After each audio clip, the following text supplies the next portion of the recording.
Monsoon महाराष्ट्रात दाखल, यंदा 12 दिवस आधीच एंट्री। बळीराजासाठी सर्वात मोठी आनंद वार्ता, तर मान्सूनला महाराष्ट्र व्यापण्यासाठी अनुकूल वातावरण।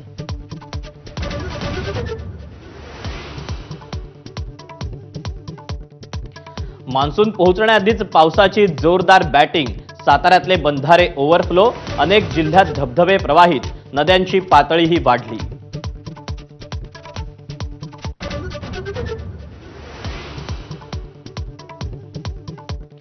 जपानला मागे टाकत भारत जगातली चौथी सर्वात मोठी अर्थव्यवस्था। भारताच्या अर्थव्यवस्थेनं पार केलं $4 ट्रिलियन टप्पा।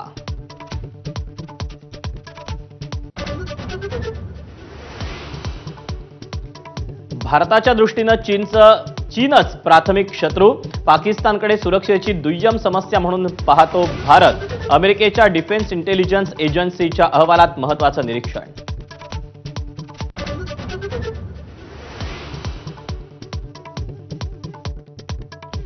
गद्दार ज्योती मल्होत्रा पाकिस्तानचा यूट्यूबर झिशान हुसेनच्या संपर्कात।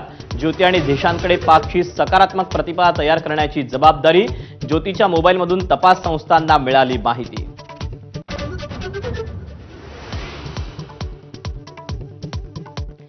फरार असताना हगवणे पितापुत्रानं वापरलेल्या तिन्ही गाड्या पोलिसांकडून जप्त।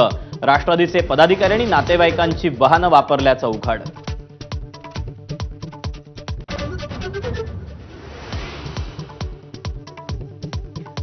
पवना धरण परिसरातील बंडू फाटकच्या फार्म हाऊसवर 18 मे रोजी पोलिसांकडून हगवणे पितापुत्राचा शोध।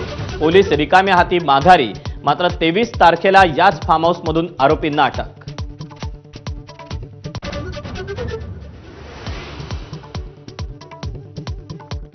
हगवणेचा साथीदार आणि स्वतःच्या पत्नीचे अश्लील व्हिडिओ काढणाऱ्या निलेश चव्हाण विरोधात लुकआउट नोटीस। घरातून लॅपटॉप जप्त, बाळाची हेळसांड केल्याप्रकरणी नवा गुन्हाही दाखल।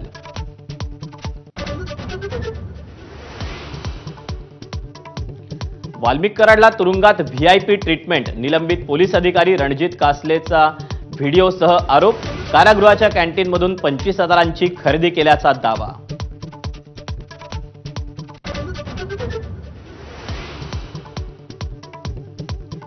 लालू प्रसाद यादवांकडून मुलगा तेजप्रताप यादवची पक्षासह कुटुंबातून हकालपट्टी।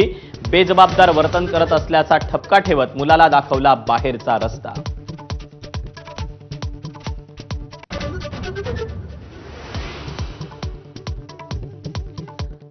पुण्यात रांजण गावात महिलेसह 2 मुलांची निर्घृण हत्या। हत्येनंतर तिन्ही मृतदेह पेट्रोल टाकून पेटवण्याचा प्रयत्न। हत्या कोणी आणि का केली याबाबत स्पष्टता नाही।